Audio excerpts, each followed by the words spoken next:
ये देखिए डालीगंज क्रॉसिंग लखनऊ गोमती नगर पीलीभीत डालीगंज मैदानी जो डालीगंज स्टेशन आ गई। ये देखिए कुछ लोग यहीं पर कूदने लगते हैं क्रॉसिंग के पास, ज़रा भी नहीं डरते हैं कि कहीं चोट लग जाए या कुछ।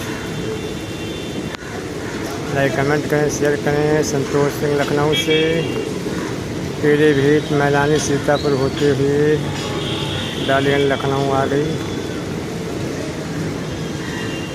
आज बारिश भी सुबह से अच्छी हो रही है, लगातार बारिश हो रही है आज।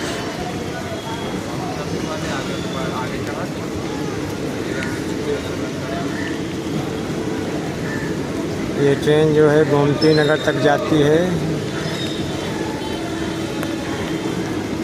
लाइक कमेंट और शेयर करें, सब्सक्राइब भी कर दें आप लोग। पीलीभीत मैदानी सीतापुर डालीगंज गोमती नगर तक जाती है। फिर मिलते हैं।